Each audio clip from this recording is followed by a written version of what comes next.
Bueno, buenas noches. Realmente es un honor realizar la apertura de un nuevo Ateneo. Felicito a la Sociedad de Tucumán por traer a la mesa y poner en tela de juicio este tema tan común en la consulta médica, referido a la obesidad. ¿Cuántas veces el paciente nos dice que por el sobrepeso u obesidad lo derivan pensando en que la causa de su obesidad es un problema hormonal? Y bueno, siempre nos preguntamos si será hormonal, no será hormonal, la hormona de la obesidad existe. Eh, bueno, eh, bueno, de eso nos va a hablar Juliana, que todos la conocemos, y los que la hemos escuchado realmente nos encanta cómo habla y su claridad. Y quiero agradecer también a Bruno Palleras de Tucumán por ponerse el Ateneo al hombro. Y bueno, agradezco a toda la audiencia, bueno, a Magdalena por presentar el caso clínico. Así que muchísimas gracias a todos los participantes y adelante, Bruno, con el evento. Gracias.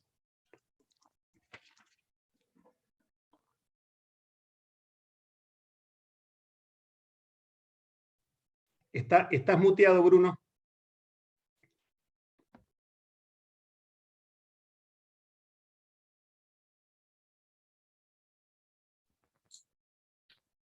¿Ahora sí? ¿Me escuchan? ¿Ahora me escuchan? Sí, Bruno, Hola, hola. perfecto. Perfecto, Bruno, Perfecto. adelante. Bueno, gracias Tato por tu presentación. Buenas noches a todos. Desde ya, bueno, agradecemos a FACEN por la convocatoria y en esta oportunidad nos vamos a enfocar en una enfermedad crónica mundialmente ya aceptada que condiciona la salud del individuo y frecuentemente lo estamos viendo en nuestros consultorios, ya que motiva la consulta de muchos desórdenes endocrinos metabólicos que hace a la práctica del endocrinólogo. Pero antes de iniciar con las presentaciones que tenemos preparadas para hoy, queremos tomarnos un par de minutos para agradecer desde CEN a una excelente persona, profesional, docente y endocrinólogo de nuestra provincia. Y para ello le voy a dar la palabra a la presidenta de nuestra sociedad filial Tucumán, la doctora Verónica Papalardo.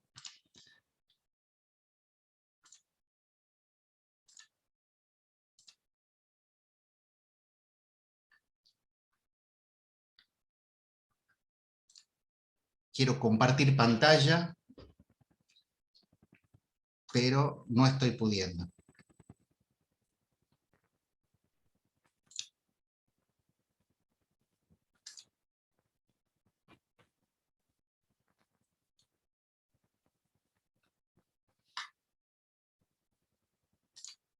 ¿Se ve ahí? No, Bruno, no se ve. Acordate que tenés que tener el archivo abierto previamente. Sí, lo tengo. Vamos a repasar. Perdón.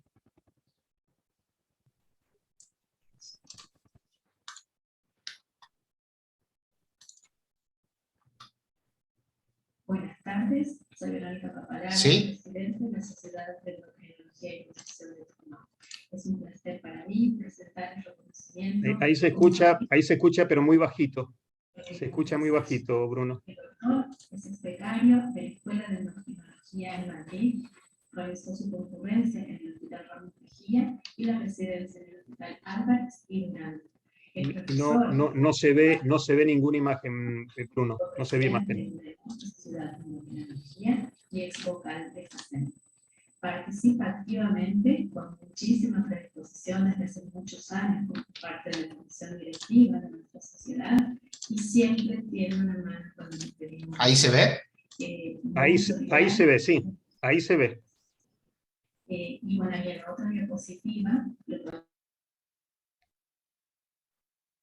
Ahí está. Presidente de la Sociedad de Endocrinología y Nutrición de Tucumán. Es un placer para mí presentar el reconocimiento como maestro de la endocrinología al doctor Luis Gómez Lasalle.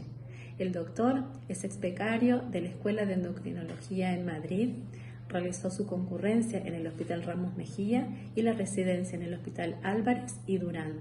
Es profesor en la Facultad de Medicina de Tucumán, Fue presidente de nuestra Sociedad de Endocrinología y ex vocal de FASEM.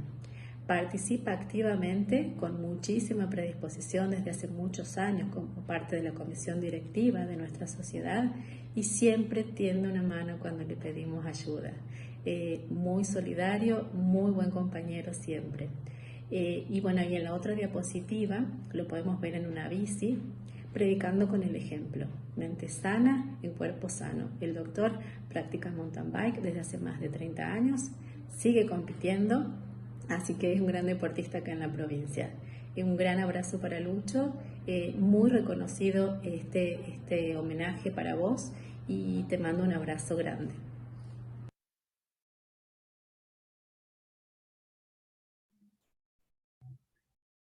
Querido Lucho, un placer tenerte con nosotros, abrazo enorme y la verdad que nos pone muy contento que el homenaje sea en tu honor. Así que abrazo fuerte, Lucho. Muchas gracias. Bueno, muchas felicidades, Lucho. Vamos a seguir con la presentación. Bueno, a esta presentación la hemos dividido en dos partes. En un primer momento, presentarles un caso clínico que he tenido la oportunidad de verlo en el consultorio, y el mismo va a estar a cargo de la doctora Magdalena Martínez Romero, que es médica clínica y se encuentra cursando, ya terminando su último año de nuestra residencia en el hospital. Y en una segunda instancia le daremos lugar a la doctora Juliana Mosiulski, quien nos disertará sobre el tema respondiendo a la pregunta si la obesidad es de causa hormonal, verdadero o falso. La doctora Mosiulski, como ustedes ya todos la conocen, es médica endocrinóloga de la UBA, es directora del CODIN, Consultorio de Obesidad, Diabetes y Nutrición, miembro titular de la Sociedad Argentina de Diabetes, secretaria académica del Comité de Obesidad de la SAD, docente de la Diplomatura de Obesidad y tutora en la Diplomatura de Diabetes de la Sociedad Argentina de Diabetes. Ex residente y ex jefa de residente de Hospital Álvarez y ex jefa de nutrición del ICBA. Además es ex coordinadora de diabetes en la clínica Cormillot. En una tercera parte vamos a dejar unos 20 o 30 minutos para la discusión y las preguntas que quieran realizar. Va a estar habilitado el chat en cualquier momento para lo que quieran volcar ahí sus preguntas y por supuesto si quieren levantar la mano para que le habilitemos el micrófono. Magdalena. Bueno, comparto.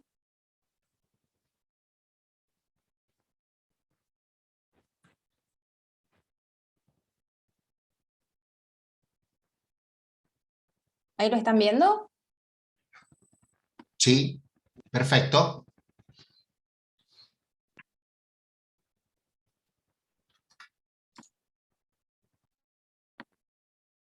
Bueno, mi nombre es Magdalena Martínez Romero, como ya me presentó Bruno. Soy residente de tercer año de endocrinología en el Hospital Padilla de la provincia de Tucumán y hoy voy a presentarles un caso clínico. Se trata de una paciente femenina de 42 años que trabaja en una despensa de comestibles y tiene como motivo de consulta obesidad. En cuanto a los hábitos tóxicos, refiere que no consume ningún tipo de sustancia. En los antecedentes obstétricos, gesta 0, aborto 0. En cuanto a los antecedentes patológicos, es hipotiroidea en tratamiento con levotiroxina 125 microgramos día, obesa, también diagnosticado un síndrome metabólico en tratamiento con metformina 1500 miligramos día, esteatosis hepática, e hipertensión arterial en tratamiento con losartán hidroclorotiazida 125 en 2 veces por día, en comprimidos en 2 veces por día. En cuanto a los antecedentes familiares, a resaltar que tiene tíos obesos, abuelos con diabetes tipo 2 y un abuelo con un antecedente de un infarto agudo de miocardio. Bueno, en cuanto a los antecedentes de la enfermedad actual, esta paciente refiere que es obesa desde que tiene 25 años, es decir, que lleva 10 años de evolución, y ha llegado a tener un peso máximo de 128 kilos. Nos relata que ha realizado tratamientos previos en búsqueda, digamos, de descender de peso sin haber tenido éxito, y al momento de la consulta, esta es una foto de la paciente, donde registraba un peso de 127 kilos 200, con una talla de 1,62 m y un índice de masa corporal de 48,4. A la paciente se le propone iniciar tratamiento para descender de peso con un plan alimentario acorde, psicoterapia y actividad física 5 veces por semana. Se inicia el tratamiento y tras llevar 4 meses y medio, la paciente logra una pérdida de 10,2 kg, alcanzando un peso de 117 kilos y un índice de masa corporal de 44,5. Nos trae un laboratorio donde podemos resaltar que tenía alterado, digamos lo que tenía alterado, que era una glucemia de 106, triglicéridos de 172, un perfil tiroideo normal, con anticuerpos, ATPO positivos de 354, y la paciente continúa realizando el tratamiento y tras llevar 12 meses del mismo, logra un descenso de peso de 18,5 kilos, alcanzando un peso de 108,700 con un índice de masa corporal de 41,4. Pero ella nos manifestó en ese momento que le estaba costando mucho poder continuar con el plan dietario y el tratamiento propuesto, que sentía que estaba muy estancada, y frente a esto, y al continuar, digamos, con un índice de masa corporal mayor a 40, se le propone la posibilidad de realizarle una cirugía bariátrica, ante la cual la paciente accede. A partir de allí se inician las evaluaciones prequirúrgicas, con evaluaciones gastroenterológicas, donde se destaca, digamos, lo que ya se conocía, que era su esteatosis hepática. En los estudios cardiológicos se diagnostica una insuficiencia valvular mitral leve, los estudios neumonológicos sin particularidades, una evaluación psiquiátrica que describía un trastorno adaptativo en relación a la situación actual de obesidad y se la consideraba psíquicamente apta para someterse al acto quirúrgico. En cuanto a la evaluación endocrinológica, un peso de 108,500 con un índice de masa corporal de 41,3, y en la valoración, digamos, con la fórmula de Nuremberg para la determinación grasa se obtiene un resultado de 48,6. La circunferencia de la cintura era de 110 centímetros y la del cuello de 44.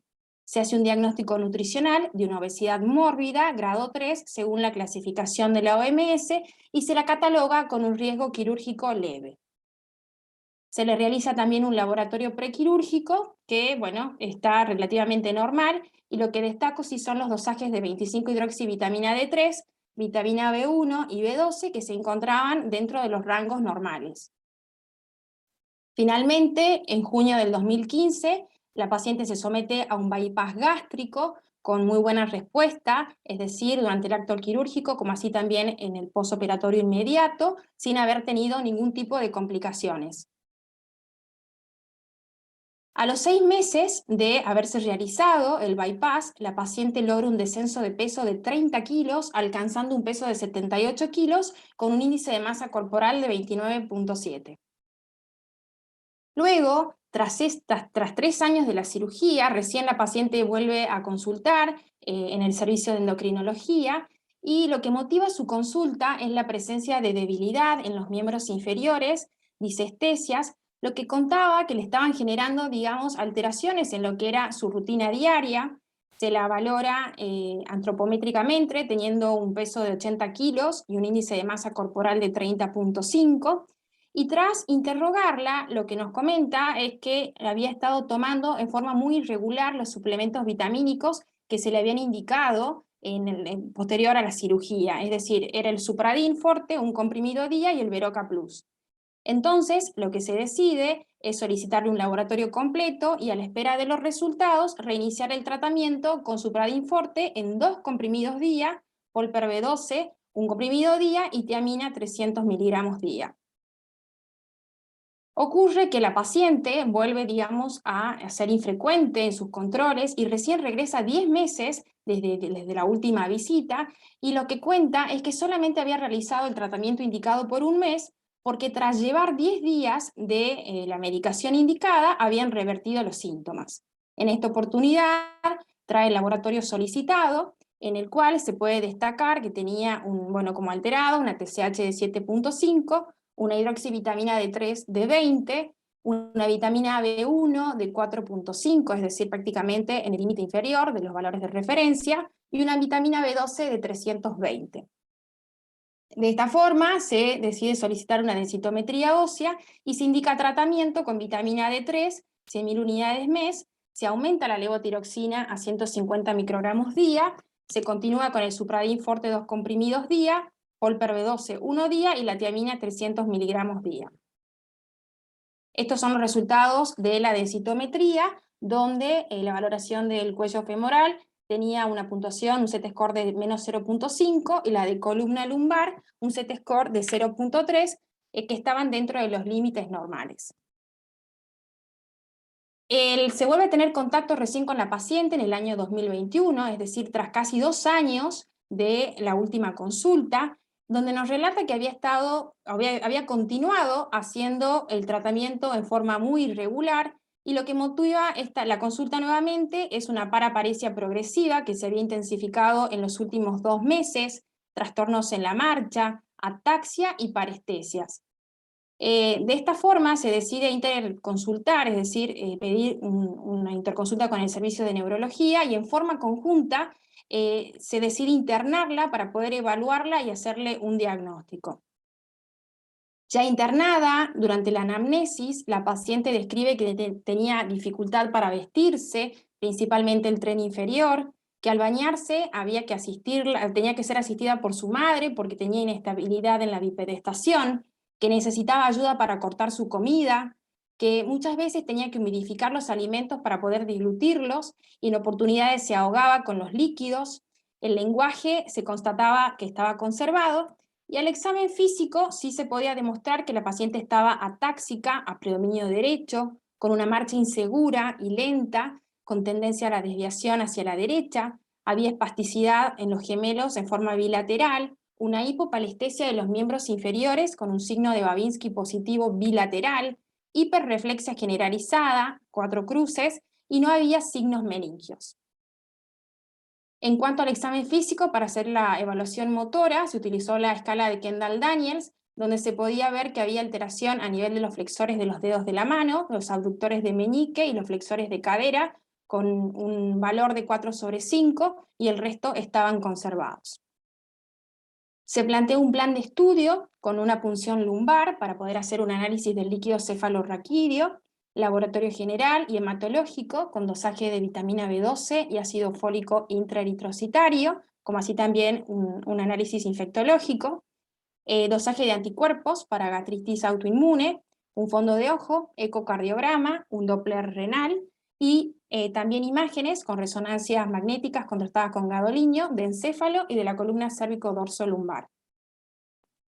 Cuando se obtienen los resultados de laboratorio, se puede ver que tenía un hemograma bastante normal, es decir, no estaba anémica, tenía una hemoglobina de 13,7, y en cuanto a los índices hematimétricos, tenía unos valores de 95, 30 y 32, que si bien son normales, podríamos decir que se orientan hacia una macrocitosis, un dosaje de vitamina B12 de 1739, es decir, por fuera del límite normal, estaba muy elevada, un ácido fólico intraeritrocitario normal, función renal normal, anticuerpos negativos, una BDRL no reactiva, HIV negativo, un perfil tiroideo normal y los marcadores tumorales negativos. Frente a este valor de B12, se plantea la posibilidad, se plantea en realidad la necesidad de hacer dosaje de ácido metilmalónico, de homocisteína y transcobalamina, pero nosotros en nuestro hospital no contamos con dichas determinaciones, o sea que no tuvimos accesibilidad para efectuarlos. Y a su vez también, lamentablemente, la paciente se negó a hacerse la punción lumbar. En el resto de los estudios, a destacar en el Doppler renal, que en la pelvis del riñón izquierdo había un cálculo de 17 milímetros de diámetro máximo, el fondo de ojo era normal, y en el ecocardiograma Doppler, una FEI del 70% con una dilatación de la aurícula izquierda. En cuanto a las imágenes, a las resonancias magnéticas, la de encéfalo destacaba como positivo múltiples imágenes hiperintensas en secuencia T2 y FLAIR, que no restringen la secuencia de difusión y no caen en ADC, localizadas a nivel subcortical en el borde superior y espleño del cuerpo calloso, además del pedúnculo cerebral superior derecho. Y en la columna cérvico-dorsal, una imagen hiperintensa en T2 y STIR del segmento posterior medular a nivel de C7. Estas son las imágenes, no es muy buena la calidad, pero espero que puedan verlas. En la derecha, este es un corte sagital, que está marcado acá con el círculo, ¿sí? La imagen, no sé si se ve la flecha, y en un corte axial también podemos ver la hiperintensidad que describía el informe. Bueno, frente a esto, es decir, como diagnóstico, que se planteaba por este proceso desmielinizante asociado a déficit de vitamina B12, se lo cataloga como una degeneración combinada subaguda de médula espinal por déficit de B12. A partir de allí se inicia el tratamiento sustitutivo con complejo B12 más ácido fólico, una ampolla cada 48 horas en 6 dosis, un tratamiento sintomático con pregabalina 75 cada 12 y carbamazepina 200 miligramos cada 12, y paralelamente también se inicia la rehabilitación motora con kinesioterapia para rehabilitación sensitivo-motora. La paciente realiza todo este tratamiento, permaneciendo internada por aproximadamente 15 días, con lo cual tiene una notable mejoría en los síntomas de las disestesias y las parestesias, como así también de la motilidad. Por lo que se decide su alta médica para continuar el seguimiento por consultorio externo, y se da como tratamiento al alta el Supradyn Forte, un comprimido día, la levotiroxina en 150 microgramos día, amlodipina 5 miligramos día, carbamazepina 200 cada 12, y la pregabalina se la reduce solamente a 75 miligramos a horas 22. Actualmente la paciente continúa con su tratamiento, consiste en fisioterapia de rehabilitación sensitivo-motora, realizando 2 sesiones por semana. Refiere que han desaparecido las disestesias y parestesias, que recuperó francamente la fuerza motora de los miembros superiores, pero todavía le cuesta caminar largos trayectos, que su marcha es lenta, algo insegura, que siente poca estabilidad para mantenerse de pie por largos periodos, que también ha recurrido a un tratamiento alternativo con acupuntura que realiza 2 veces por semana, y que según ella refiere es el que ha mejorado notablemente su sensación de mareos.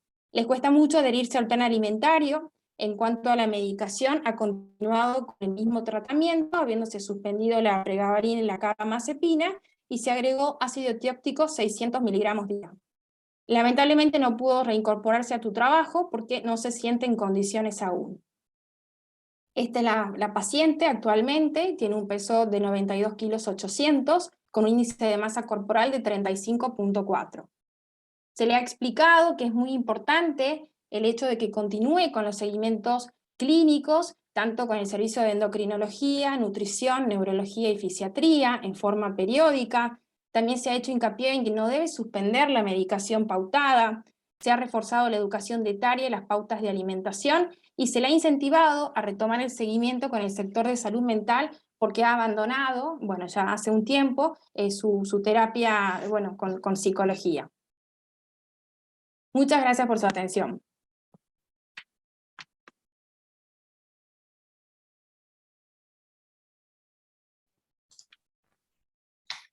Gracias, Maggie. No veo ninguna pregunta todavía en el chat, pero podemos continuar con la doctora Juliana. Bueno, ¿qué tal? Buenas noches. Gracias por invitarme.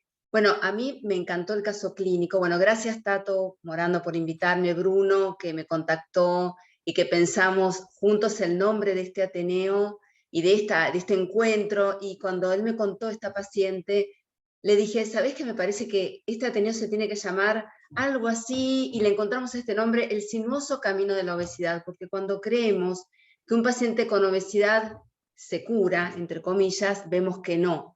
Y bueno, seguramente al finalizar mi charla, que vamos a ir a las preguntas, vamos a poder discutir también sobre este caso clínico que trae muchos desafíos.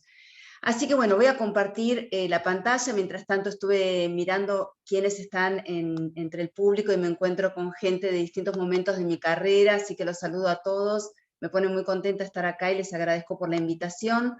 Y bueno, como les decía entonces, vamos a hablar dentro de este sinuoso camino de la obesidad, si la obesidad es de causa hormonal, verdadero o falso. Así que, muy bien, Tato, cuando dijiste que al consultorio de endocrinología nos llegan muchas pacientes con esta afirmación: no puedo bajar de peso, debo tener algo glandular. Yo creo que de acá todos, si les digo levanten la mano, ¿a quién le pasó alguna vez esto? A todos nos ha pasado. Y realmente cuando vienen estos pacientes empezamos a pensar, y bueno, ¿qué podrá ser? ¿Qué tendrá? Y tenemos este abanico de patologías que sabemos que pueden estar relacionadas con la obesidad, drogas, que esto vamos a profundizarlo un poquito más adelante. Entonces pensamos, entonces yo les voy a proponer que hoy, antes de contestarle a nuestra paciente, vamos a hablar de estos 3 puntos. El primero va a ser cuál es el impacto de las enfermedades endocrinas sobre el peso corporal. El segundo va a ser cuál es el impacto de la obesidad sobre las enfermedades endocrinas. Y por último, vamos a hablar de la verdadera causa endocrina de la obesidad.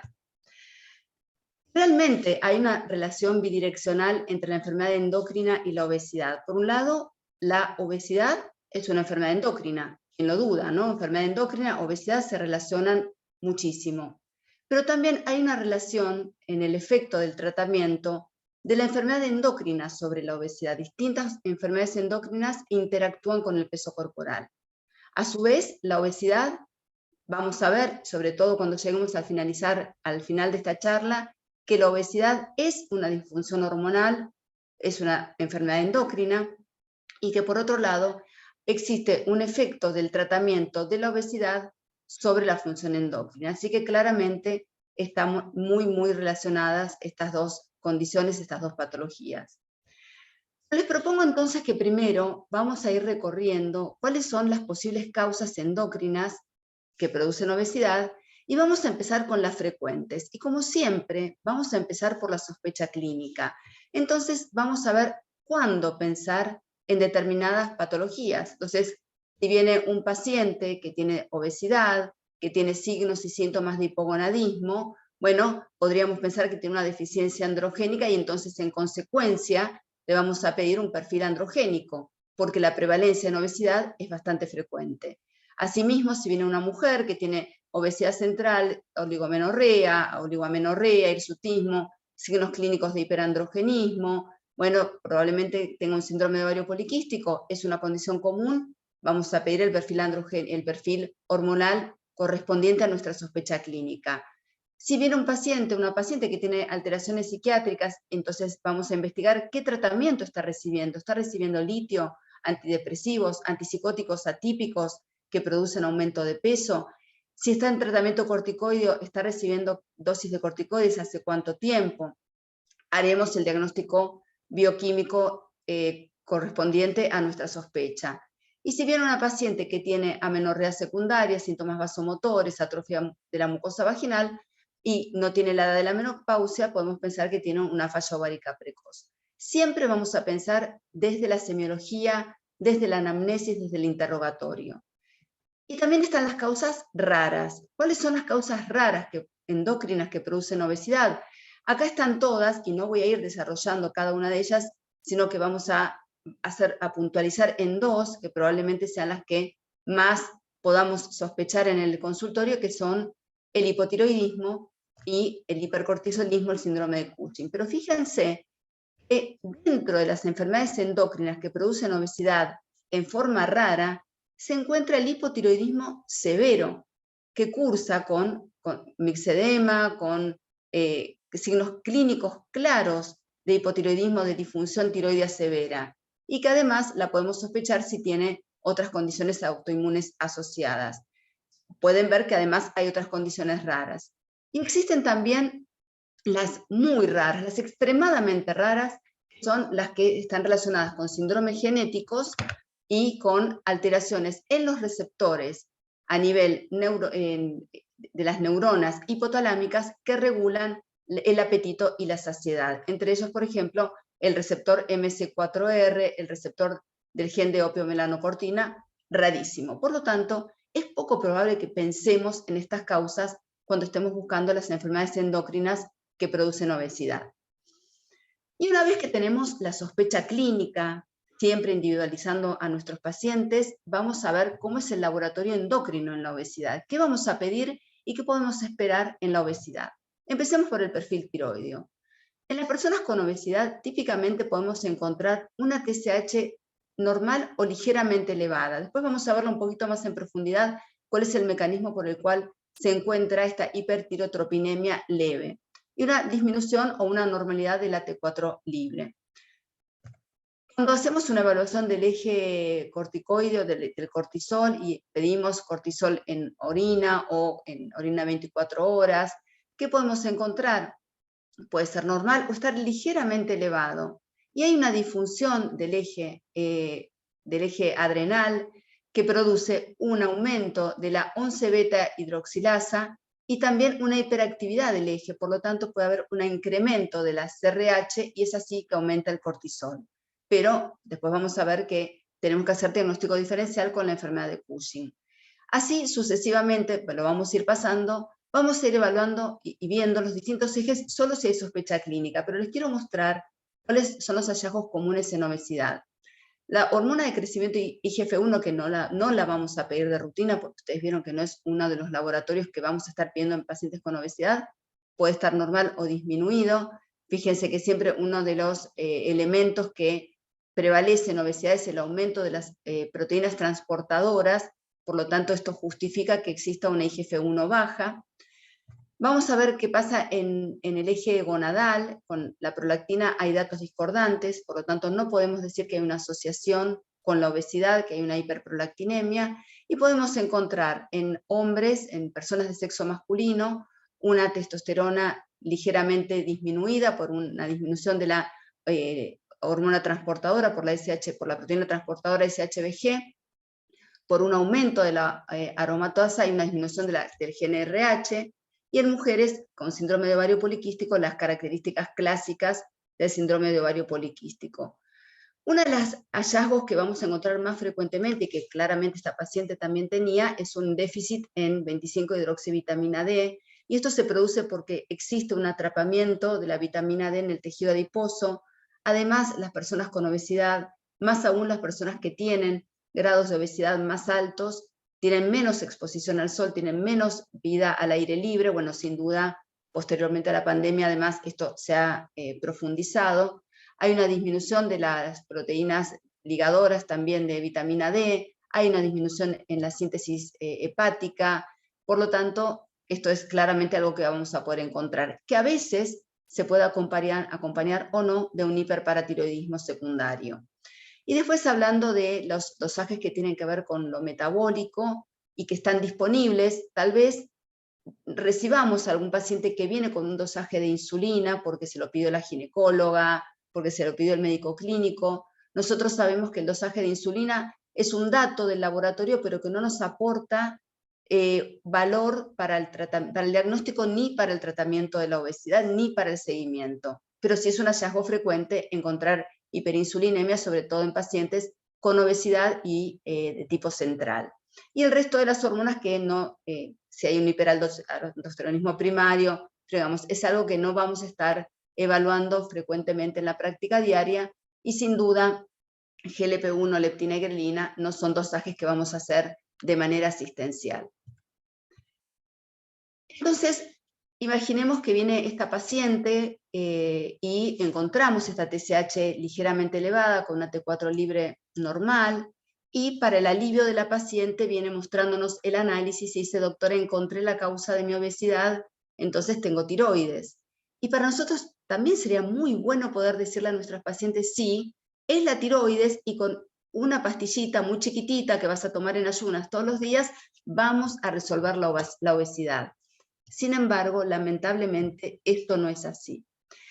Y sí, es cierto que hay un diálogo, hay una relación muy estrecha entre la obesidad y la tiroides, y esto se produce porque en la obesidad existe un incremento de la masa grasa libre, o sea, hay masa grasa en aumento, y esto tiene dos consecuencias.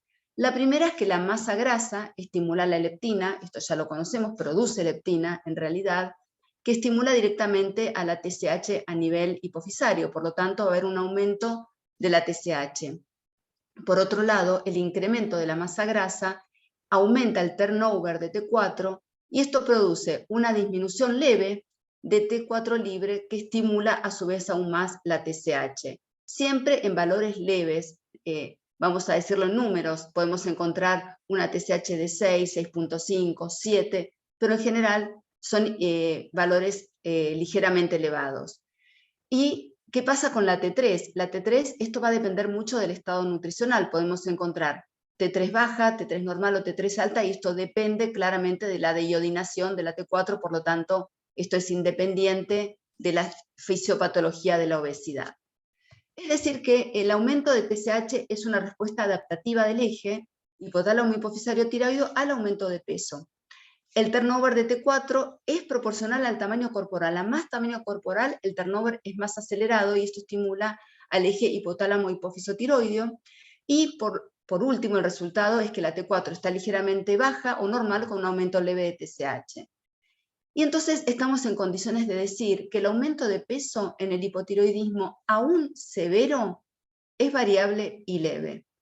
Que no es el aumento de peso que podemos ver en el hipotiroidismo mixedematoso, que tal vez veíamos en el hospital, personas que tienen hipotiroidismo de larga data, porque esto también es importante. ¿Cuánto tiempo lleva instalado el hipotiroidismo sin tratamiento?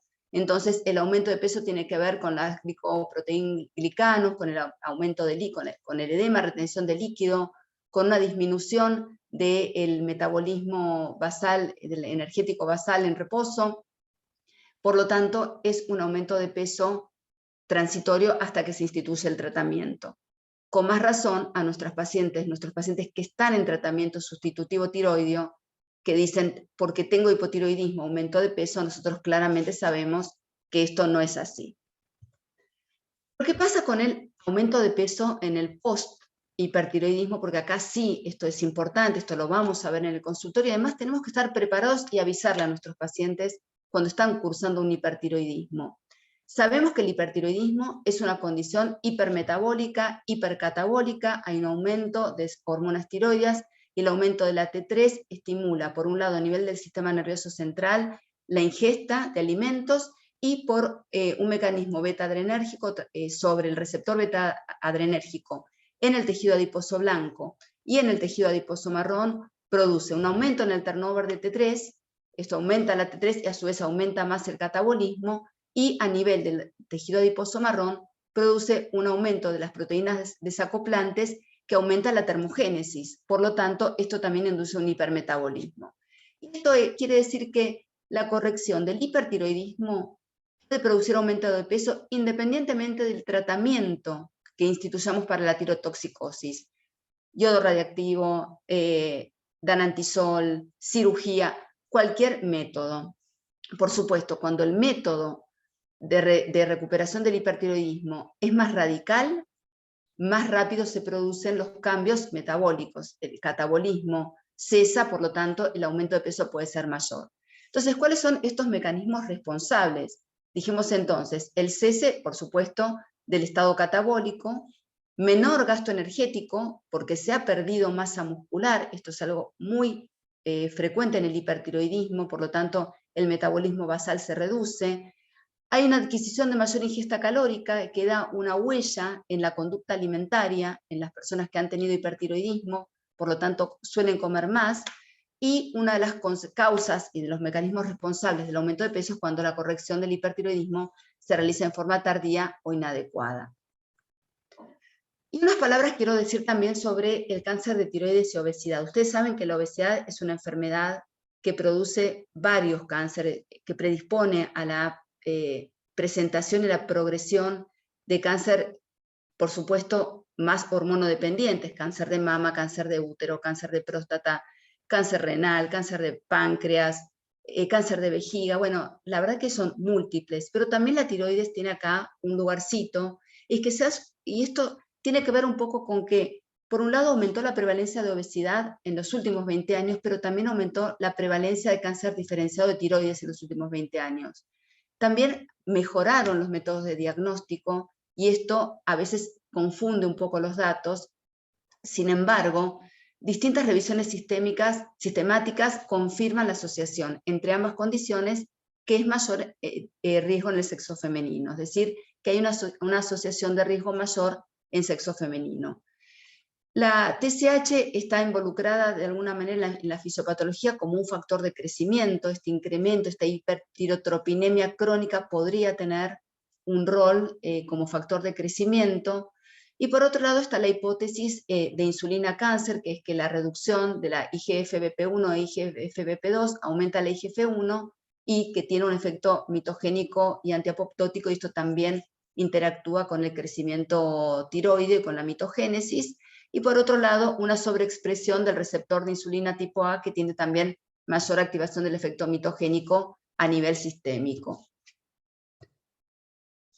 Y por último, esto que ustedes bien conocen, y probablemente no tenga necesidad de repasarlo, pero sí me gusta traerlo para que recordemos juntos cuáles son las diferencias entre la obesidad y el hipercortisolismo.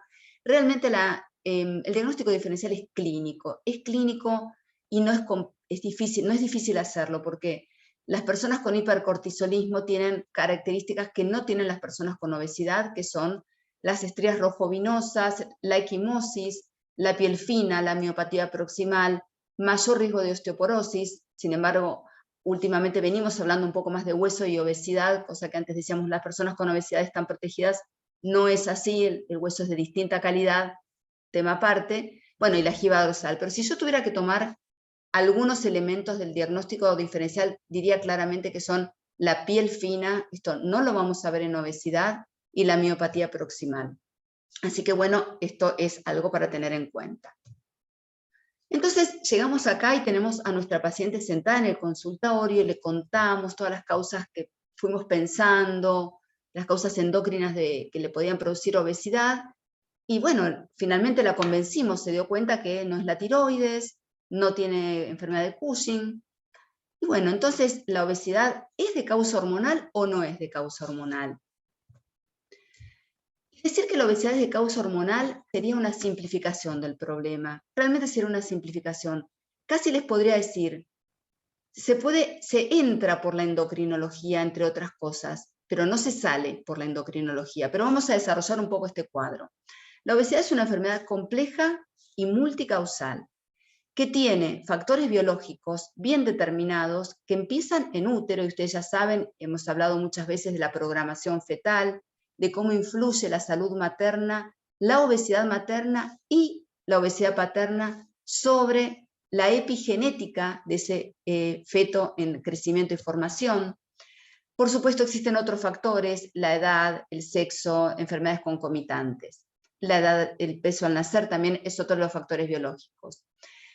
Todos tenemos una susceptibilidad genética. Los genes van a determinar en obesidad, básicamente, la corporalidad, es decir, el tipo de contextura física, la distribución de la grasa, si es maginoide o androide, y el peso máximo alcanzado. Esas son tres condiciones que están codificadas en genes y que están bien definidos. El ambiente, sin duda, la disponibilidad de comida ultraprocesada. Bueno, ustedes todos conocemos lo que ha pasado en la Argentina y en el mundo en las últimas décadas, cuando la encuesta de factores de riesgo del año 1975 a la última de 2018 se triplicó la obesidad. Bueno, estamos en un ambiente obesogénico. También la condición socioeconómica influye sobre la obesidad, más obesidad en estratos sociales más bajos. Y sin duda el comportamiento. Cuando Magdalena presentaba a esta paciente, yo pensaba, qué difícil, ¿no?, que es el comportamiento, cómo la conducta modifica un pronóstico y un curso de un tratamiento que podría haber sido muy bueno. La conducta, y por eso es tan importante fenotipicar el tipo de conducta inclusive alimentaria que tienen nuestros pacientes con obesidad. No solamente si hacen dieta y ejercicio. La dieta, como siempre y como sabemos, empieza y termina, sino que tenemos que entender un poco más cuál es la relación de nuestro paciente con la comida. ¿Tiene una relación compulsiva de comer porciones grandes, hiperfágica, que cuando ve come, picoteadora? ¿Es comedor nocturno? ¿Es quemador lento? Entonces, en realidad lo que sucede es que ha hecho tantas dietas restrictivas a lo largo de su vida que tiene su metabolismo en ahorro. Bueno, un montón de cosas. Y todo esto interactuando con una persona individual que además atraviesa distintos momentos en su vida Por lo tanto, todo esto adquiere una interacción muy dinámica. Y yo empecé por la parte de arriba, porque si les hubiese dicho, esto es una cuestión de la energía que entra y la energía que sale, les estaría diciendo el final del cuento. Todo esto que sucede, los factores biológicos, genéticos, el ambiente, el comportamiento, determinan una conducta alimentaria, por lo tanto, un ingreso de energía, y también determinan cómo se disipa esa energía. Si el metabolismo basal es más lento, si no realiza actividad física, si depende de la edad que tenga, si tiene sarcopenia, si en la niñez ha logrado alcanzar su pico de masa ósea y su pico de masa muscular, un montón de factores. Y todo esto es finalmente lo que interactúa en esta enfermedad tan compleja y multicausal. Y entonces, ¿cómo vamos a diagnosticar ahora la obesidad? Que sabemos que no es únicamente una cuestión hormonal, si bien vamos a terminar haciendo una conclusión distinta a lo que les digo ahora, es cómo vamos a diagnosticar la obesidad. Y ustedes saben que en este último tiempo se está cuestionando un poco el diagnóstico a través del índice de masa corporal, básicamente porque no nos da una información certera sobre qué estamos midiendo, qué tejido adiposo estamos midiendo, el blanco, el marrón, el tejido adiposo rosa. Hay distintos tejidos adiposos, cada uno con una funcionalidad diferencial. ¿Cómo se mide el índice de masa corporal? Bueno, se mide, tenemos una estrategia que es el peso sobre la estatura, pero es muy arbitrario porque no mide corporalidad. ¿Es una enfermedad tener un índice de masa corporal alto o es un factor de riesgo? Entonces, desde este lugar se cuestiona el índice de masa corporal a tal punto que existe mucha evidencia y muchos artículos y guías de tratamiento que ponen un poco en cuestión el índice de masa corporal y de pensar un poco más allá del índice de masa corporal y poder fenotipicar a la obesidad para poder hacer medicina de precisión, entender qué necesita nuestro paciente para elegir la mejor intervención terapéutica.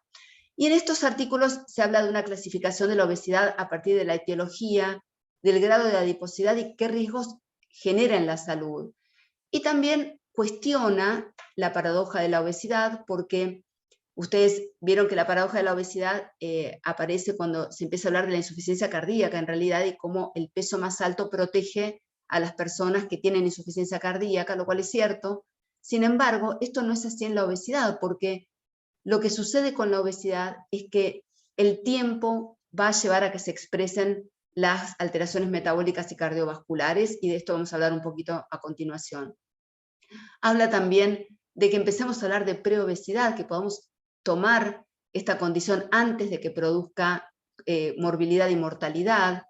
Habla de distintas obesidades, pero sí se resalta todavía el uso del índice de masa corporal para definir riesgo de mortalidad a nivel epidemiológico. Es barato, es fácil de hacer, es reproducible, y sin duda hay evidencia, usando el índice de masa corporal, del impacto sobre la enfermedad cardiovascular. Para la mortalidad cardiovascular, para los estudios de mortalidad cardiovascular, sí el índice de masa corporal es muy útil. Y es entonces que postulan esta nueva clasificación de la obesidad, que es el ABCD, que es el Adiposity Based Chronic Disease, que es la enfermedad crónica basada en adiposidad, que tiene en cuenta al tejido adiposo en cuanto a su cantidad, su función y su distribución. Y de esta manera diferencia la enfermedad de masa grasa, esa enfermedad que produce alteraciones mecánicas, artrosis, enfermedades venosas, apnea del sueño, de las enfermedades que son por masa grasa enferma, por la adiposopatía, que va a producir alteraciones endocrinas e inmunes. Y este tejido adiposo además va a estar dentro de un contexto cultural, de lo que aprendimos en casa, de cómo nos alimentaron, del ambiente, de cuánta disponibilidad para el movimiento tenemos, de la urbanización, de muchos aspectos, y también postula la importancia de los años vividos con enfermedad, es decir, la exposición a la enfermedad a lo largo de la vida, que resalta también la importancia de años vividos sin enfermedad, en una enfermedad crónica, recidivante, que cursa con recaídas, que es de muy difícil abordaje. Tenemos que valorar cuando podemos lograr que nuestros pacientes pasen más años vividos sin enfermedad. Y por último, este tejido adiposo dentro de un contexto a lo largo de la vida de las personas también va a tener características género específicas distintivas.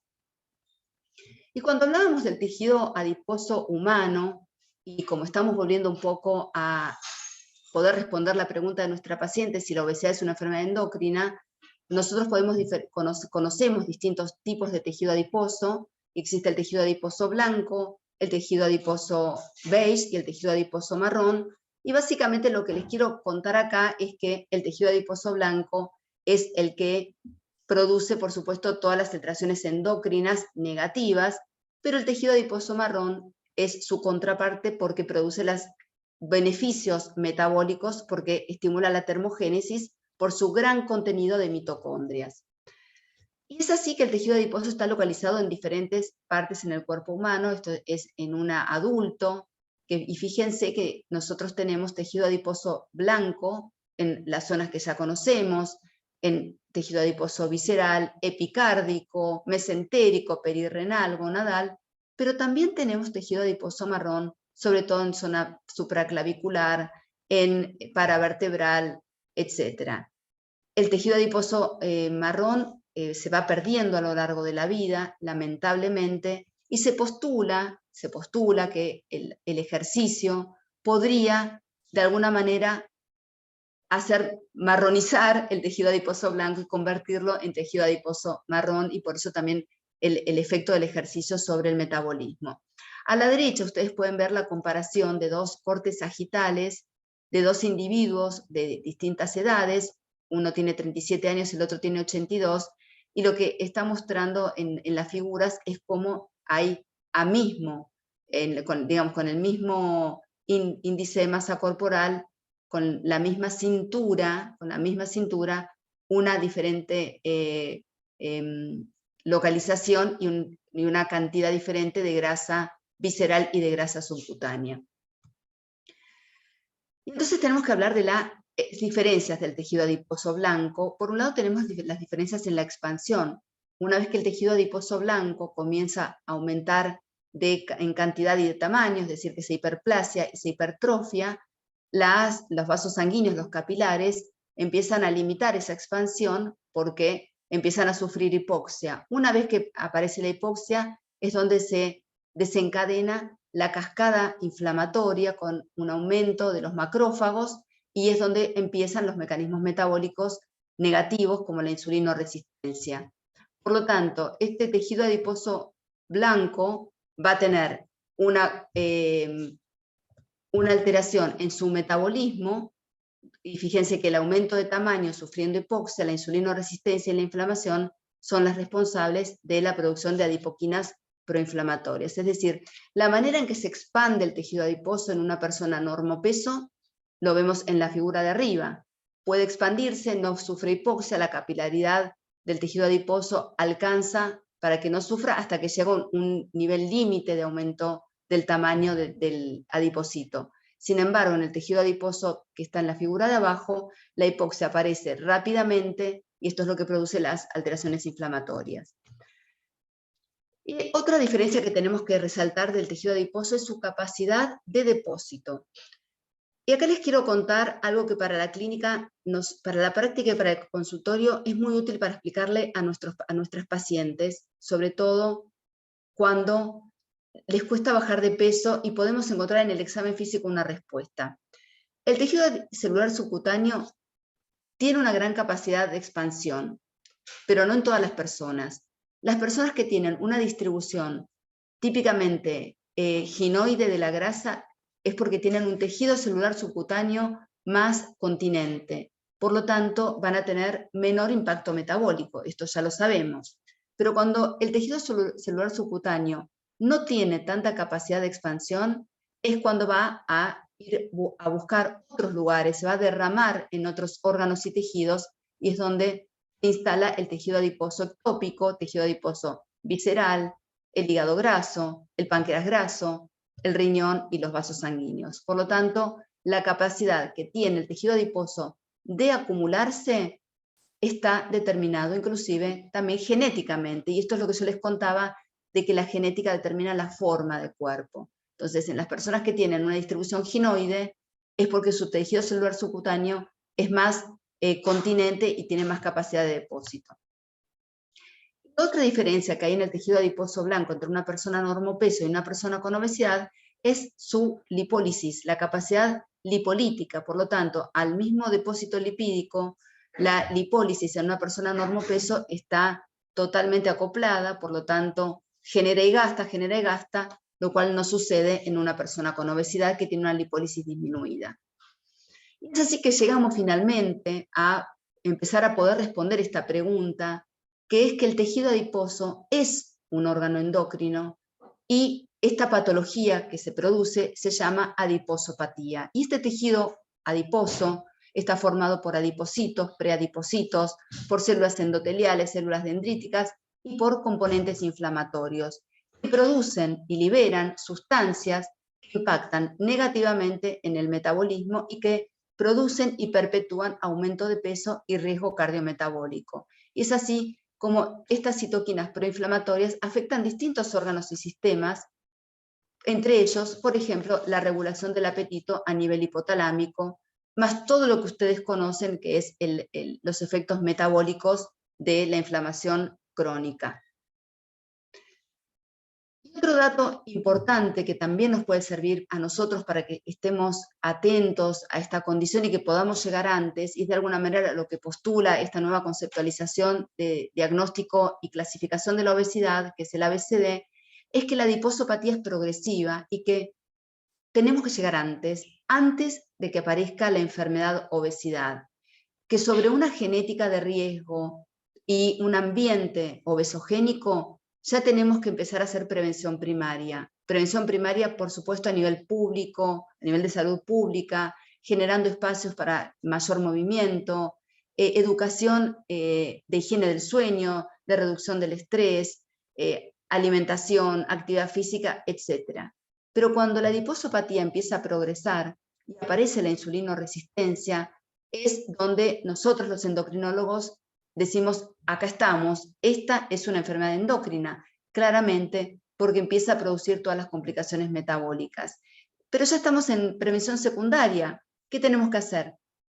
¿Bajar de peso? ¿Cuánto? 5, 7, 10%, lo sabemos por los distintos trabajos que muestran los beneficios de modestas reducciones de descenso de peso en relación a la progresión a diabetes, al riesgo cardiovascular, etc. Sin embargo, si esta enfermedad avanza, tenemos que hacer prevención terciaria, tenemos que lograr descensos de peso aún mayores, porque, por ejemplo, el síndrome de apnea obstructiva del sueño necesita un descenso de peso entre el 15 y el 20% para remitir.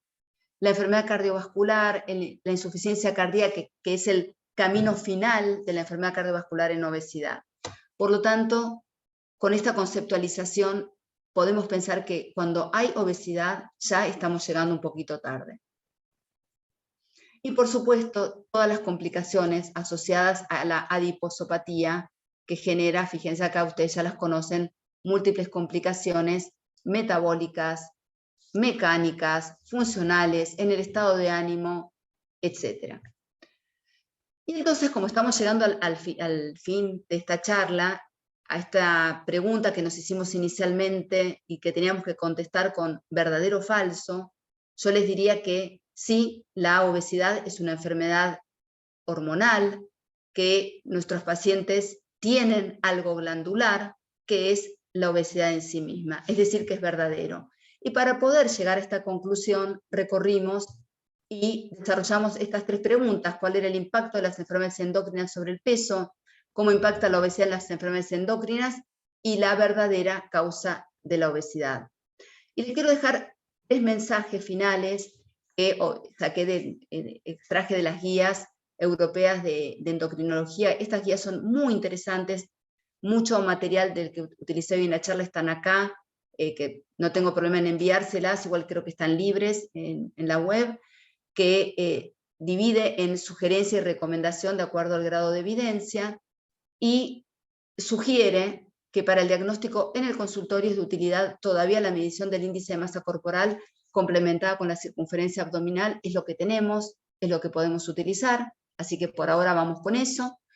Y como recomendación con evidencia grado A, dice que se recomienda que no todos los pacientes con obesidad sean derivados a endocrinología en forma rutinaria. No todos los pacientes necesitan una consulta especializada y que se recomienda el descenso de peso para restaurar desbalances hormonales. Así que bueno, creo que acá estoy finalizando y quiero compartir con ustedes las consultas, las charlas y bueno, todo lo que me quieran preguntar y que podamos compartir. Así que voy a dejar de compartir pantalla.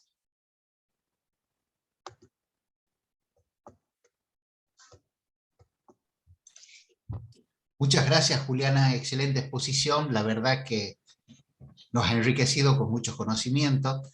Acá estoy viendo una pregunta que hace Daniel. El Tato dice, haciendo alusión al caso clínico, ¿qué micronutrientes hay que necesariamente suplementar post cirugía bariátrica para que no haya enfermedades carenciales? Bien, yo quiero, ahora voy a comentar esto también y algo en relación justamente al aspecto nutricional de esta paciente. Uno de los déficits más frecuentes en la cirugía bariátrica es el déficit de vitamina B12, porque la vitamina B12, la tiamina, tiene un metabolismo, no tiene mucha capacidad de depósito. A los 15 días se pierde la capacidad de depósito de la tiamina y puede entrar en déficit. Y tengamos en cuenta que hay algunos aspectos que potencian la posibilidad de déficit de tiamina, que son el uso de metformina y el alcoholismo. Entonces, en esta paciente, probablemente ustedes, lo dijo Magdalena, no consumía alcohol porque no tenía conductas tóxicas, pero en general, en líneas generales, es algo que también tenemos que investigar. En cirugía bariátrica, sí o sí debe suplementarse. Vitamina B12, otro dato importante, si la paciente tiene una tendencia vegetariana o vegana, también hay que tenerlo muy en cuenta, pero bueno, vitamina B12 y ácido fólico, calcio, vitamina D, hierro al principio, luego de la cirugía, pero no necesariamente en la evolución postquirúrgica. Pero bueno, en este caso claramente, y creo que todos coincidimos, el problema de esta paciente era la falta de adherencia, ¿no?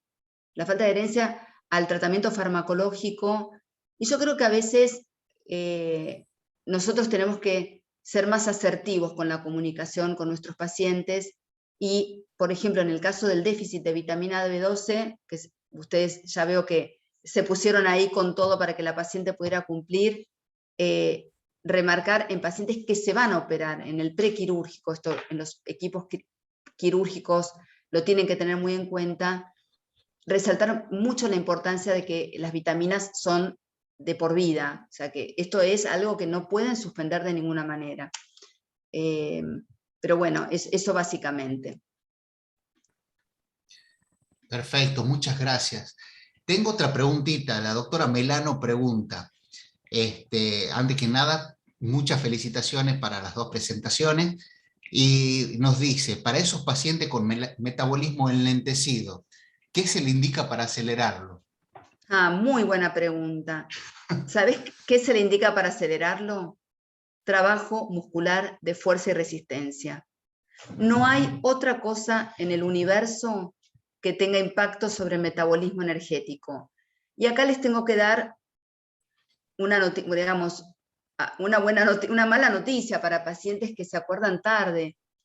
La construcción del músculo es como la construcción del hueso. Hay que tratar de conseguirla en los años donde todavía estamos anabólicos.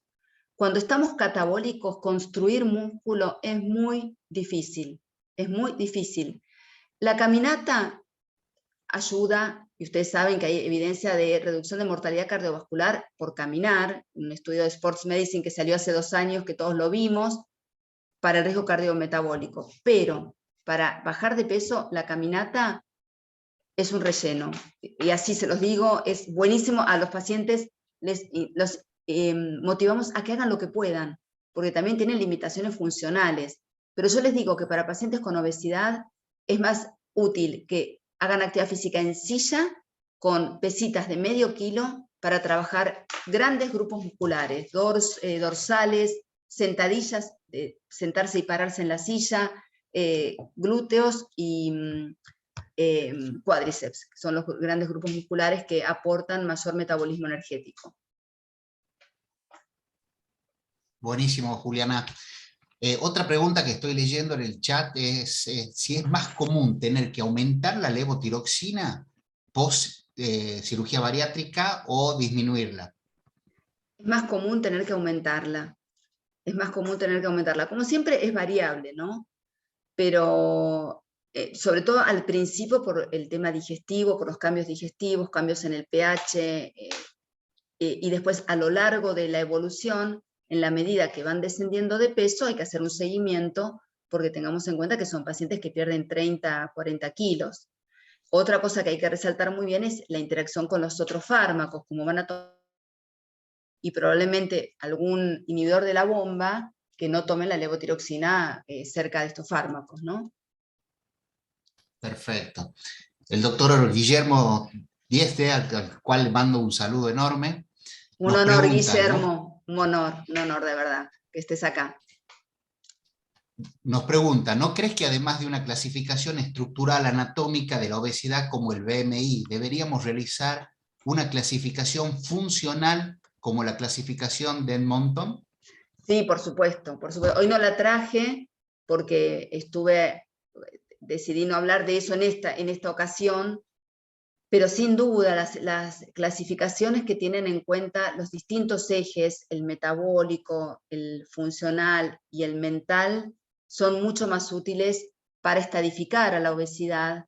Pero una cosa interesante de la estadificación de Edmonton, además de que nos da una mirada clínica muy, muy buena para la práctica, porque podemos tener un paciente en un estadio 0 en cuanto a lo metabólico, pero en cuanto a lo funcional tiene un 3 porque le duelen las rodillas y no puede caminar, es que los estadios de Edmonton se compararon la mortalidad comparando con el índice de masa corporal, y es más útil utilizar los estadios de Edmonton que el índice de masa corporal también como pronóstico de mortalidad. O sea que para el consultorio y también para entender cuál es el pronóstico de nuestros pacientes. Sí, sin duda, la clasificación de Edmonton y también la fenotipicación de la conducta alimentaria. Este es un estudio de la revista de Obesity que salió en el 2019, creo, que todos estamos usando mucho, que evaluaron cómo era la respuesta al tratamiento farmacológico con las drogas conocidas, bupropión, naltrexona, liraglutida y también fentermina, piramato, porque se hizo en Estados Unidos, que sí tienen aprobado, si se fenotipica la conducta o no se fenotipica la conducta. ¿A qué me refiero? Si a un paciente que es restrictivo durante todo el día y picotea a la noche, que no tiene una conducta compulsiva, tal vez liraglutida no le da tanto efecto, pero a un paciente que es compulsivo hiperfágico, come porciones grandes, tiene alteración en la percepción de saciedad, liraglutida le va a dar mucho resultado. Y lo mismo cuando vamos buscando qué fármaco para cada paciente. Lo que se vio es que duplica prácticamente el resultado en el descenso de peso. Entonces, eso también es importante. Perfecto. El doctor Gustavo nos pregunta si los suplementos los damos a priori o se hacen dosajes previos. Me imagino que previo a la cirugía. Se hacen dosajes previo a la cirugía, pero posterior a la cirugía se les da a todos de manera directa. No se hacen dosajes para definir si se da o no se da, porque se asume, sobre todo dependiendo de la técnica bariátrica, en el bypass, en IDRU, hay más mala absorción que en la manga gástrica, por ejemplo. Entonces, dependiendo de la técnica, también se asume que va a haber déficit de micronutrientes, de vitaminas y micronutrientes. Perfecto. Natalia nos pregunta si los quemadores de grasa sirven. Lamentablemente no. Nada que esté en el mercado, que no esté aprobado por ANMAT, sirve para bajar de peso, porque para bajar de peso tienen que haber logrado demostrar un descenso de peso contra placebo del 5% en todo el pool de pacientes al año. Y esto no es tan fácil de lograr. Y además, los suplementos y productos, porque no voy a decir que son fármacos, que se venden de venta libre, no tienen la rigurosidad que tienen los fármacos que sí están aprobados, que tienen una cantidad de ensayos clínicos que los respaldan, ¿no? Perfecto. La doctora Otero nos dice, respecto al caso clínico, ¿no se intentó un tratamiento farmacológico previo a la cirugía? Esta la puedo contestar yo porque la estuve viendo en ese tiempo a la paciente, y la verdad que de rutina suelo pedir lo que es vitaminas y demás previo a una cirugía, pero no lo hacemos con anticipación, lo hacemos después si tenemos un diagnóstico, si no, no lo hacemos. Principalmente vitamina B12 o B1 específicamente, pero lo que es, como dice Juliana, el suplemento vitamínico es para todos, por el síndrome de mala absorción que hay después de la cirugía en sí. Yo creo, Bruno, que acá también estaban preguntando acerca de los fármacos para obesidad, me parece, que si se había intentado con me análogos de perdí. GLP-1, ¿no? Esta pregunta creo que se refería un poquito más a eso. A ver si la encontrás vos, porque no la estoy viendo. Pero bueno, imaginemos que está esa pregunta. Sí. Probablemente imaginemos que está. Bueno, la verdad Sí. que cualquier paciente con obesidad que podamos indicarle un fármaco para obesidad lo va a ayudar siempre y cuando tengamos en cuenta su conducta alimentaria y estas características fenotípicas para saber si ese fármaco le va a ayudar más que otro. Si esta paciente era una paciente con alteración en la percepción de la saciedad, que acá es importante, los años vividos con obesidad alteran el set point o punto de equilibrio del peso. Este set point, que es el punto donde se regula el peso corporal, con cada descenso de peso, sobre todo si es con dietas restrictivas, busca un techo más alto. Entonces, esas son pacientes que cada vez comiendo menos suben de peso. Por lo tanto, en general, los fármacos pueden ayudar. Ahora, suele haber también, esta paciente claramente tenía indicación por su índice de masa corporal, seguramente se va a ver favorecida, lamentablemente tuvo esta intercurrencia por su falta de adherencia, pero bueno, también con los fármacos tenemos la contra de que no todos pueden acceder. No sé si era el caso de esta paciente, pero bueno, a veces es más fácil que accedan a una cirugía bariátrica que a un tratamiento a largo plazo con fármacos para obesidad. Perfecto, Juliana. Acá le encontré la pregunta, la doctora Caballo, ¿qué papel cumplen los análogos de GLP-1 en los pacientes que recaen tras una cirugía bariátrica? Que es, bueno, lo que explicaba recientemente, ¿no? Sí. Otra pregunta de Natalia, la metformina post-cirugía bariátrica, perdón, en el caso de seguir requiriéndola, ¿por qué no se revirtió del todo la diabetes? ¿En qué momento es mejor reiniciarla después de la cirugía? No sé si en el caso de esta paciente se había revertido la diabetes, no recuerdo, o es una pregunta, digamos, en el caso general. hipotético Sí, que se no se revirtió en el caso. ok. En el caso hipotético que no se revierta la diabetes, se usan fármacos para el tratamiento de la diabetes. Siempre se espera al menos un año para empezar con fármacos y ver un poco la evolución. Hay trabajos que muestran que iniciar con análogos de GLP-1 un poco antes del año de la recaída, de donde empieza a haber una reganancia de peso, que es donde se presenta al año, puede ser más beneficioso a largo plazo, empezar un poquito antes. Pero en general al año, estamos esperando al año para ver cómo es la evolución. Perfecto. Bueno, hay muchas felicitaciones para ambas. Otra pregunta que estoy encontrando por acá, en el caso de pacientes que toman T4 para bajar de peso, dice, ¿cuáles son las consecuencias? La verdad que la primera consecuencia se llama desilusión, porque la T4 no ayuda a bajar de peso.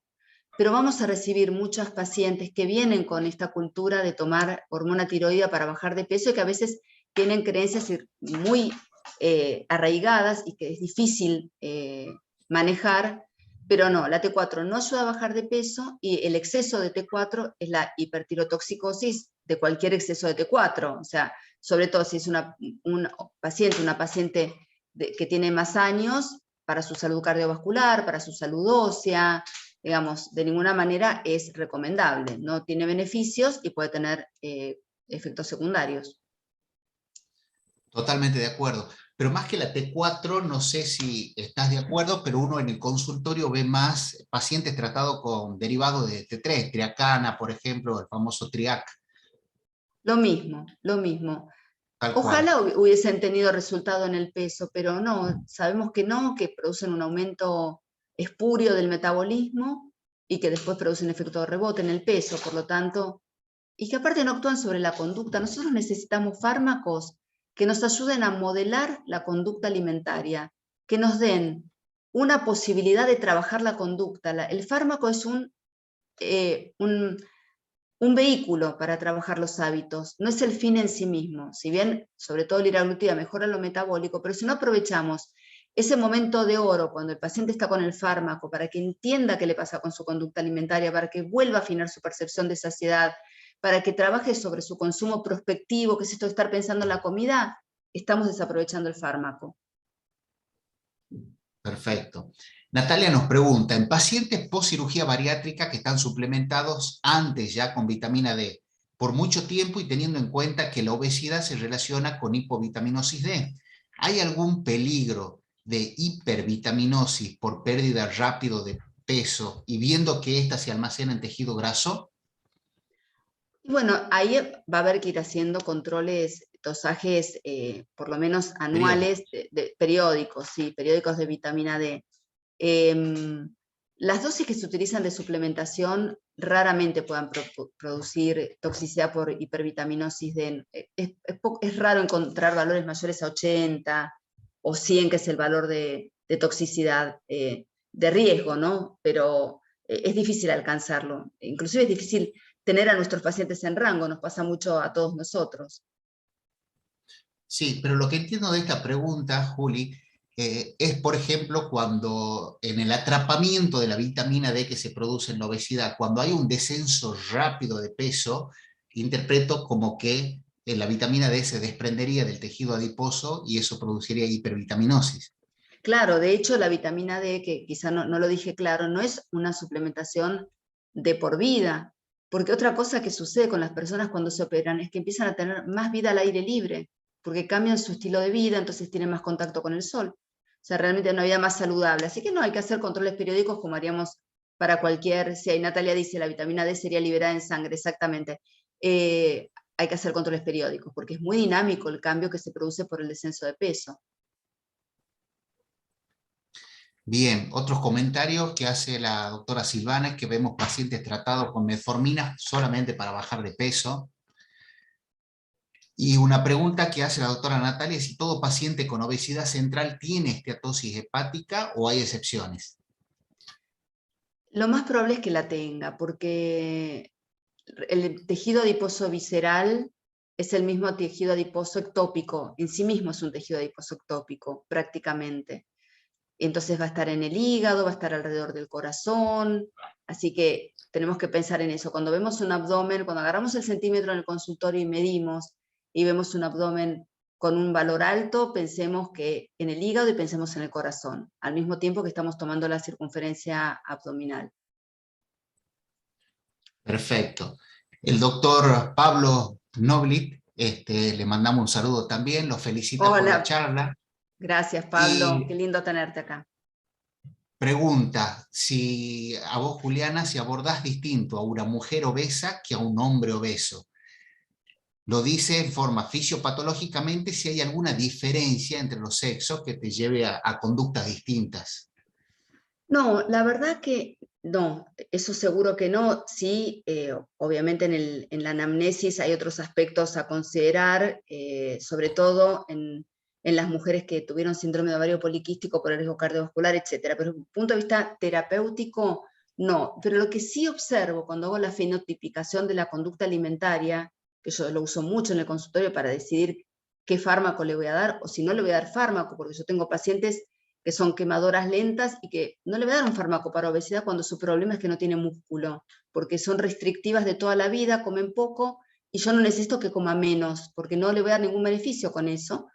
Es que encuentro muchas más mujeres con un fenotipo quemador lento y más hombre más en los sexo masculino, para hablar como se debe hablar, con más tendencia a compulsión e hiperfagia. Sí, hay que tener presente a los comedores nocturnos y las comedoras nocturnas. Esta es una condición muy asociada a la obesidad, y no dejar de lado de tener en cuenta que la apnea del sueño en mujeres existe, porque hay todo digamos, como en el inconsciente, cuando pensamos en apnea del sueño, nos imaginamos a alguien, una persona de sexo masculino, y las mujeres tienen apnea del sueño, que tal vez no se manifiesta tanto con ronquidos, pero sí se manifiesta con pesadillas, irritabilidad, somnolencia diurna, etc.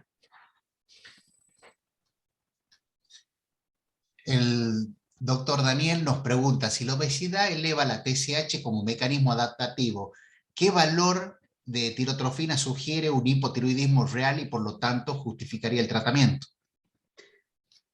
En personas con obesidad, sí, por supuesto no conozco antecedentes y viene con una TSH alta, y yo considero un valor por lo menos mayor a 7, a 8 para tratar. Y muchas veces no lo trato de entrada, espero. Si tiene la T4 libre normal y tiene una TSH 7, 8, espero un poco la evolución del peso y vuelvo a hacer el dosaje. Porque si tiene, esto es una de las cosas que dicen las guías también, que en pacientes que tienen anticuerpos negativos, o sea, TSH altas con anticuerpos negativos, se podría tomar esta espera, y no en pacientes que tienen TSH alta, anticuerpos positivos y alguna otra autoinmunidad asociada. Eso ya sería otra historia, ¿no? Tal cual. Natalia nos pregunta, ¿la cirugía bariátrica se asocia a mala absorción de anticonceptivos y si convendría que sean subcutáneos? Sí, la cirugía bariátrica se puede asociar a mala absorción de anticonceptivos y conviene que sean subcutáneos. Es cierto, porque se produce una variabilidad en la absorción que no nos puede dar la certeza de su efectividad. Es lo más recomendable. Perfecto. El doctor Carlos Sáenz nos dice que cirugías mal absortivas necesitan reemplazo permanente de vitamina D, como el caso de la paciente, y con dosis más elevada que las habituales, hasta 6.000 unidades diarias. Recordar que las mal absortivas son las que pierden en promedio un 7% en los 12 meses de operada. Exactamente. Sí, exactamente, eso es así. De cualquier manera se puede ir haciendo el dosaje, pero es verdad, las cirugías malabsortivas, que por eso ahora la manga gástrica está tomando posicionamiento versus el bypass, por todas estas consecuencias que empieza a mostrar, ¿no? La malabsorción. Ahí aporta Gaby Duda, hola Gaby, que somos compañeras, CHIP o DIU está aportando para la anticoncepción.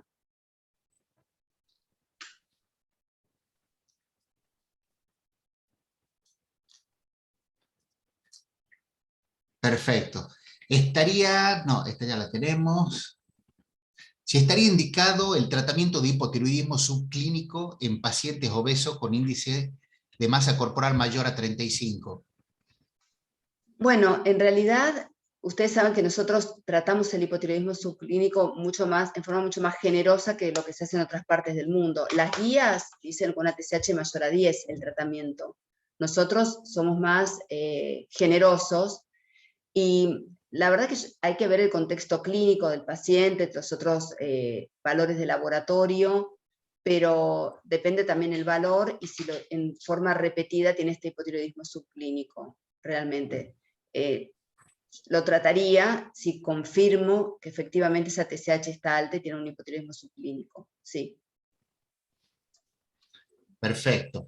Natalia nos pregunta si la liposucción solo retira grasa subcutánea y si es contraproducente para el síndrome metabólico asociado.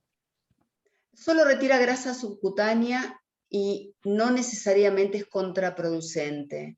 No necesariamente es contraproducente.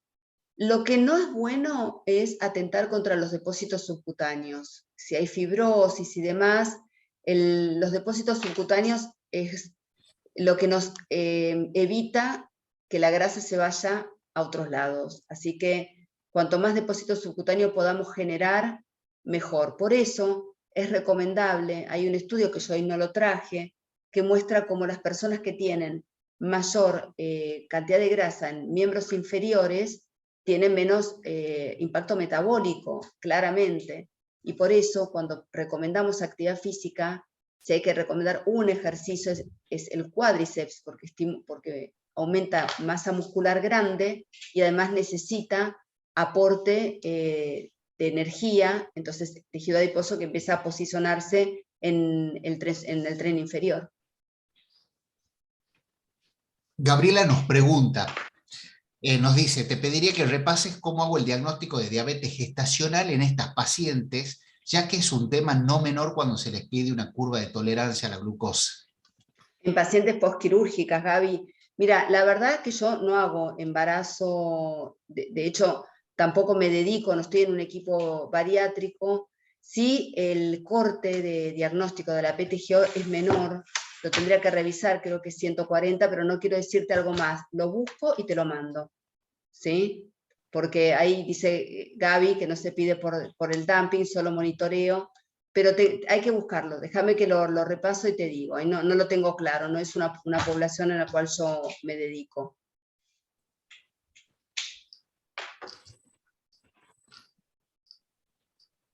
Bueno, no tengo más preguntas en el chat. No sé si alguien quiere hacerla en forma oral.